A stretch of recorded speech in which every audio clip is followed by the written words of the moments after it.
Бұл бала кезімде болған уақиға еді, деді еркін. Мен ол кезде 9 жастамын. Әпкем 8 сынып бітіріп, педучилищеге оқуға түсемін деген соң үй іші оған келісімін берді. Ендеше ертең педучилищеге барып емтихан тапсыратын күнім, жаныма бауырымды серік қылып ала кетейін дегенге анам қарсы болған жоқ. Мен де қаланы көремін, балмұздақ жеймін деп қуанып қалдым. Таң ата қалаға баратын дайын көлікпен Көкшетау қаласына жеттік. Әпкем педучилищеге келісімен емтихан тапсыруға кетті.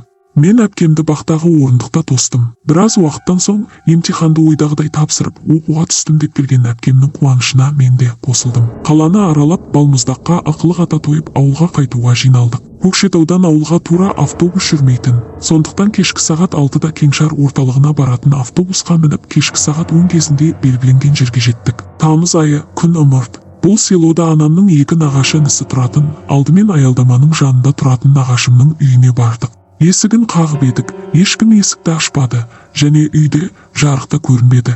Не істерімізді білмей аңтарылып тұрғанда үйдің көршісі келіп, нағашым жол жүріп кеткен. Үйде ешкім жоқ деген соң, әпкем, ендеше біз осы үйде түнейміз деген еді. Ол сөз айтпастан үйдің кілтін әкеліп берді. Екеуміз үйге кіріп, бөлменің шамын жақтық. Әпкем асханаға барып газға шай қоюға кетті. Мен жататын бөлмеге кіріп отыр едім. Бір кезде дәліздің бойымен әрлі-бері бір адам жүріп алды. Әпкемнің асханада жүргені еске түсті. Бірақ мүмкін үйге біреулер кірген болар деп жайбарақат отыра бердім. Біраздан соң әпкем келіп, қолымды шайып алған соң шай ішерміз деп қол жуатын бөлмеге кетті. Сол кезде дәліздегі адам әпкем жаққа беттегендей болды.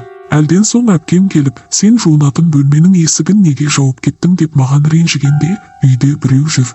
Мүмкін сол кісі есігіңді жапқан шығар деп ақталдым. Әпкем, үйге ешкім кірген жоқ деп менің сөзіме иланбады. Жүр ауқаттанып алайық деген әпкем мен ас ішетін бөлмеге баруға жиналып жатыр едік. Осы кезде төр үйде әлдекімнің жүрген жүрісін естіген әпкем маған таңдана қарады. Өйткені бұл үйде бізден басқа ешкім жоқ екенін білеміз ғой. Екеуміз төргі бөлмеге кірсек ешкім көрінбеді. Содан қайта шыға беріп едік. Бөлменің бұрышында үнсіз бізге қарап тұрған ер адамды көрдім. Әпкеме ақырын ғана, бұрышта бір ер адам тұр деп едім.